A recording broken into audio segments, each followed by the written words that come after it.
Welcome back. Today we're exploring a chilling case that shook Hudson, Florida in late August of 2014. The quiet coastal community, usually filled with the gentle rustling of palm trees and the subdued hum of distant lawnmowers, suddenly becomes the backdrop to a shocking crime that leaves 4 people dead inside a family home. Early one morning, on August 28, 2014, a concerned neighbor reports a foul odor emanating from a property at 7719 Hatteras Drive. It's hot and sticky. Florida's humidity seems to cling to everything. And as the Pasco County deputies arrive, they discover a scene that tests even the most seasoned officers. The air brims with tension and the smell of decay, windows closed against an oppressive summer heat, and the officers step inside with flashlights cutting through a dim and eerie quiet. Soon, 4 bodies are found: Megan Brown, her father Gregory, her mother Margaret, and Megan's new boyfriend Nicholas Leonard. Each victim subjected to unimaginable violence. The initial police response is swift. Yellow crime scene tape flutters at the edges of the property by midday. Uniformed officers and detectives in plain clothes exchange worried glances. Behind them, the media crews gather, camera lenses pointed like weapons of exposure. It doesn't take long for investigators to zero in on a suspect: Adam Matos, Megan's young son. At first glance, Adam's name emerges quietly. A man last known to be living under the same roof. A man known to have conflicts with Megan in the weeks leading up to the murders. There is a child involved, missing and unaccounted for, adding urgency to the hunt. Very quickly, the drama escalates, and what begins as a standard homicide call spirals into a heart-wrenching manhunt that holds an entire community hostage to fear. What follows is a meticulous unraveling of lives entangled: Megan, bright and hopeful; her parents, devoted and stable; Nicholas, a new chapter in her life. And opposite them stands Adam, a man whose troubled past and unstable nature will soon become alarmingly clear. Stay with us as we journey deeper into the minds and hearts behind these headlines, and uncover how a quiet Florida neighborhood turns into a grotesque stage for one of the state's most unsettling family massacres. Adam Matos is born into a world where stability comes at a premium. In his early 30s at the time of the crime, tall, lean, and carrying himself with a cautious gait, he stands out for his dark, brooding eyes that always seem to study his surroundings. He wears his hair short and neat, blending into suburban life but never fully becoming part of it. Those who know him, or at least think they do, describe him as reserved, a man who keeps his cards close to his chest. Yet behind those quiet manners lies a troubled tapestry woven from strands of familial dysfunction and early behavioral red flags. Adam's childhood is anything but idyllic. Born into a working-class family in the Northeast, he experiences a peripatetic upbringing, frequent moves, parental absences, and a shaky support system that leaves him yearning for stability. His father is a distant figure who drifts in and out of Adam's life, offering little guidance and even less warmth. His mother, overworked and stressed, provides the basics but struggles to meet his emotional needs. By the time he reaches adolescence, Adam displays unsettling signs: withdrawn moods, sudden angry outbursts, and a penchant for escaping into fantasy worlds. Teachers note his tendency to daydream and doodle dark imagery in the margins of his notebooks. Psychologists, brought in briefly during a period of severe mood swings, suggest he might be grappling with depression or another undiagnosed mental health condition. But these concerns slip through the cracks of an overburdened system. Academically, Adam is average. He completes high school but with no particular distinction, drifting afterward through a series of low-paid jobs: bartender, warehouse loader, and occasional handyman. He never seems to settle long enough to build a career. Instead, he survives on unstable paychecks and the occasional loan from distant relatives. Socially, he remains on the fringes.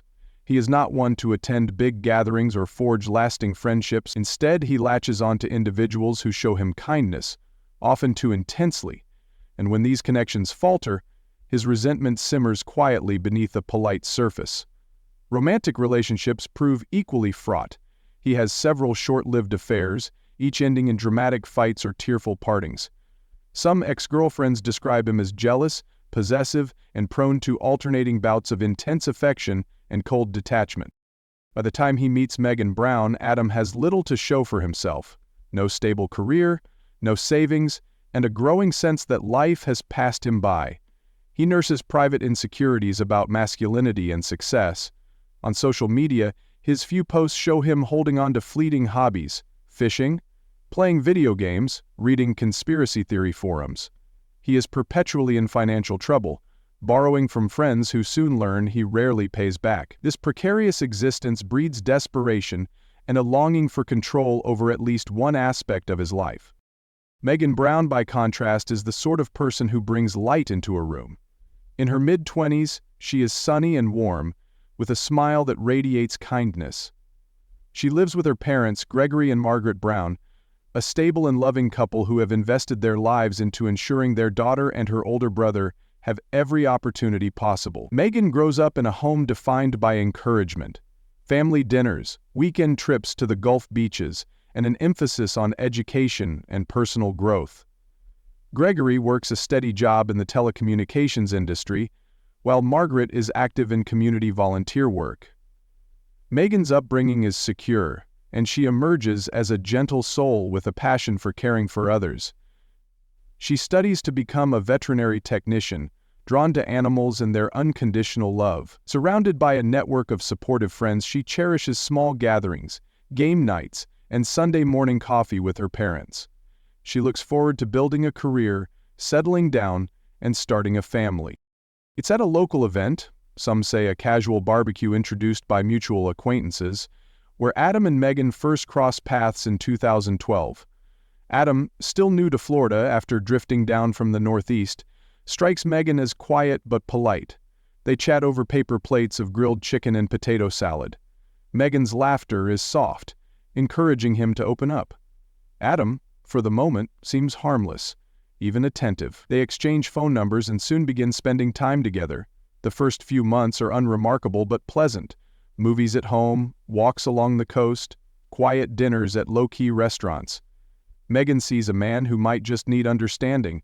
Adam sees a chance to anchor himself to something real.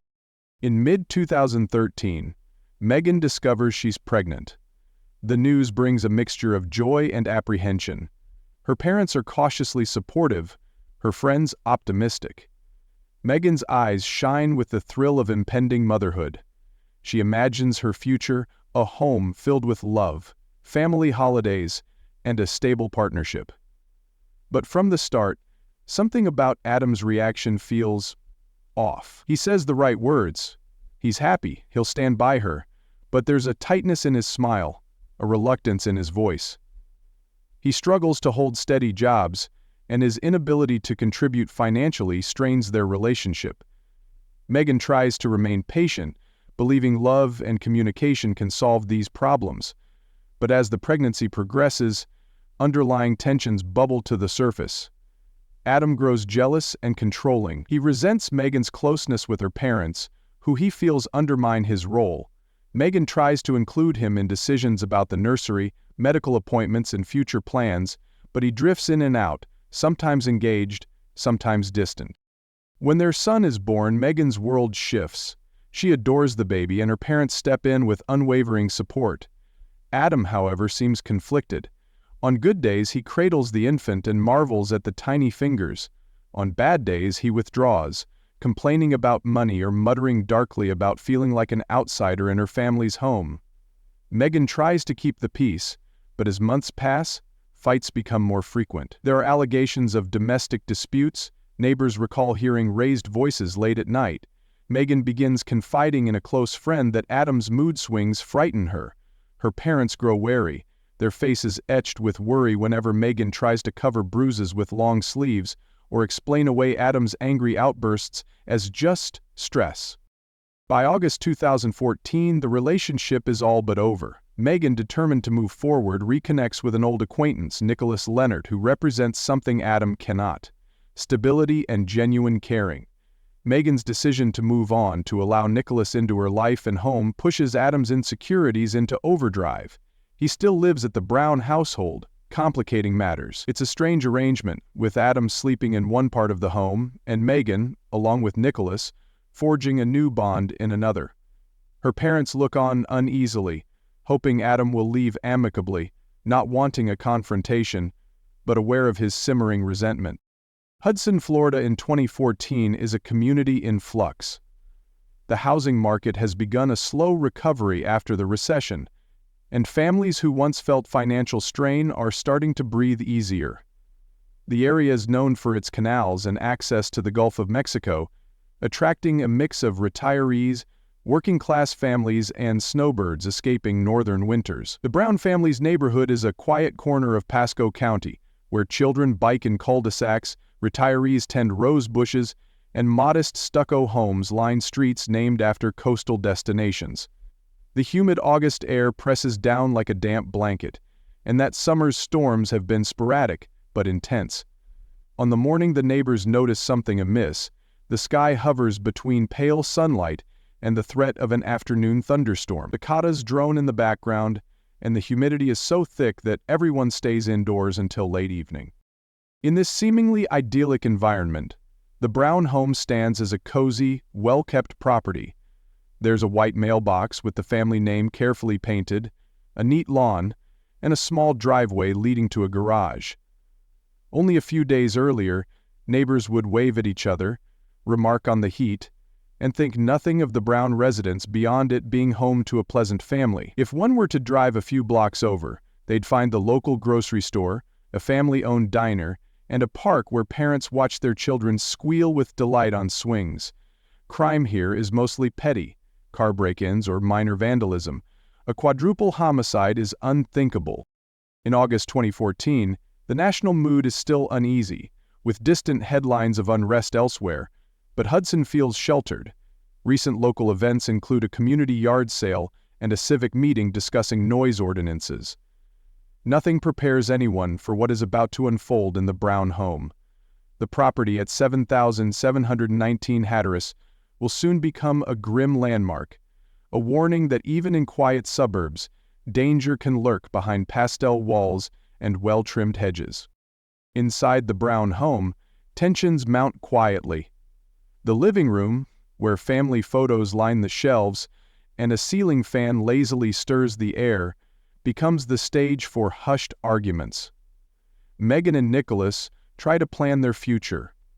Nicholas looks forward to a stable relationship, maybe moving out to their own place soon. Megan's parents, Gregory and Margaret, support their daughter and enjoy Nicholas's company, viewing him as kind and respectful, a good match for Megan and a positive influence on her young son.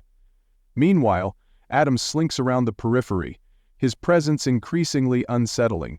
He picks at his fingernails, paces the hallways late at night. There's something taut and frayed about him, like a guitar string wound too tight, ready to snap. Friends who visit the Browns recall awkward scenes, Megan looking anxious when Adam enters the room, Gregory's polite but curt nods toward the man who still lingers under his roof, Margaret's gentle attempts to defuse tension with offers of sweet tea and polite conversation. Nicholas tries to maintain an even keel, but he senses hostility radiating from Adam. At a late July gathering, a friend overhears Megan whisper to her mother, "I wish he would just leave." Margaret sighs. "Soon, honey, soon."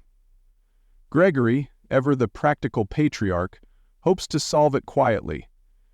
He believes Adam's time in the house is nearly at an end. Yet no one can guess how dire the situation will become, how these strained relations will soon ignite into unimaginable violence. Megan and Adam's relationship once had tender beginnings, but now, with their son asleep in a crib down the hall, the emotional landscape has changed. When they first met, Megan saw Adam as a kindred spirit who needed understanding. Now she sees him as an obstacle to her family's peace. Adam, once content to ride along in Megan's good graces, now feels pushed aside. It's late August, and he watches Nicholas and Megan interact with an intensity that chills the air around him. He sees himself as replaced, discarded. He resents Gregory and Margaret for taking Megan's side, for welcoming Nicholas, and for viewing him as a burden. He resents Megan for moving on too quickly, for smiling in a way she no longer does at him. This simmering tension builds toward crisis. On August 27, 2014, neighbors recall a heated argument echoing from the Brown home. The voices are muffled, indistinct, but angry. A slammed door resonates through the humid night. Overhead, the moon hangs low, and a distant rumble of thunder hints at a coming storm. Inside, Adam clenches his fists, breathing heavily, struggling with the urge to lash out. Megan, holding her son, tries to keep calm. Gregory and Margaret stand resolute, refusing to be intimidated. Nicholas steps in once, only to have Adam glare at him with a look that sends shivers down the spine. In these final days, warning signs flash like neon lights, but no one acts decisively. Megan considers calling the police to have Adam removed, but she hesitates. Gregory thinks maybe Adam needs one last push out the door, a conversation, a firm boundary. Margaret wonders if compassion can solve this, if maybe Adam just needs understanding. Nicholas suggests they leave for a bit, give Adam time to move on, but no one takes that final step, and the storm inside the household builds to a crescendo, unacknowledged until it is too late. On that fateful night, August 28, 2014, as a tropical depression hovers in the Gulf, the humidity turns suffocating. Near midnight, lightning flickers in the distance, illuminating the quiet streets for a heartbeat at a time. While the neighbors sleep, Adam's mind races. He may tell himself that he won't be humiliated, that he won't let them take away what's rightfully his. He retrieves a firearm, perhaps something he'd hidden away for emergencies, and takes his time, adrenaline making every moment sharp and bright. Footsteps creak on floorboards. Doors open, muffled voices, then screams. By the time the sun rises, the deed is done. 4 bodies lie still, their lives snuffed out in a terrifying rampage. The Brown home's silence is now absolute. Later, when a neighbor senses something off, perhaps no morning activity, no cars leaving the driveway, and that strange odor, the police respond with haste. The early afternoon heat makes their work unbearable. Officers step inside, flashlights dancing across chaos, furniture overturned, the pungent smell of death saturating the stale air. They find Megan first, her body in a bedroom, signs of a violent struggle. Then Gregory and Margaret, each discovered in separate rooms, victims of savage, cold-blooded violence.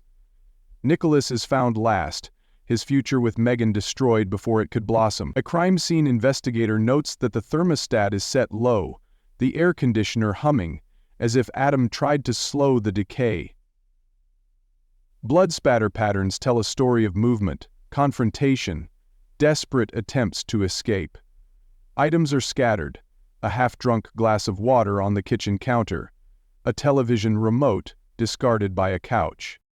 Outside, rain begins to fall softly. The crime scene tape goes up as the stench of tragedy drifts into the heavy afternoon air. News crews arrive and stunned neighbors peer from behind curtains. The police identify Adam Matos as a prime suspect almost immediately. He's missing, and so is Megan's young son. An Amber Alert follows. The community, once content and trusting, now clenches in fear. Helicopters circle overhead. The media calls it a family massacre. Headline after headline, 4 dead in Hudson home. TV anchors sweat under camera lights as they relay the grim story. Shock ripples through the neighborhood, the state, and soon the nation. Overnight, the Brown home becomes a symbol of something broken in society's understanding of domestic strife and mental instability. As investigators descend on the scene, forensic teams meticulously photograph every room. They collect bullet casings, swab bloodstains, and send fragments of shattered glass to the lab. A timeline emerges. Sometime in the early morning hours of August 28, Adam Matos commits the murders. He likely flees soon after, possibly taking the family's car. Witnesses recall seeing a suspicious figure driving away before dawn, the taillights fading into the humid darkness. A neighbor, sleepless from the heat, thinks they heard a car door slam around 4:30 a.m. Another claims to have seen a man fitting Adam's description hurrying down the street. The police work quickly to piece together these fragments. For example, the men they relieved of duty said that one of them stole motor vehicles.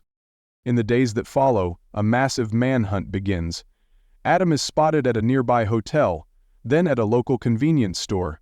Surveillance footage captures him buying food, diapers, and a few supplies, the child still in his custody.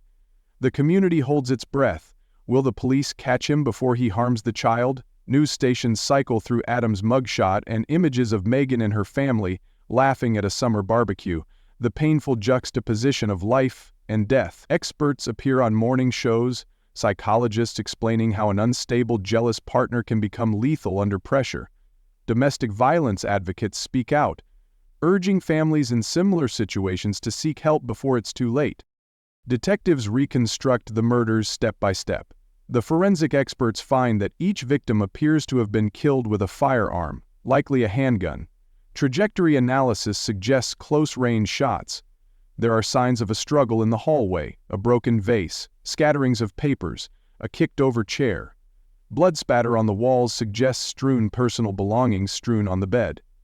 In one room, investigators discover personal belongings strewn on the bed, as if someone had started packing. This detail suggests Megan or her parents might have been preparing for Adam's departure.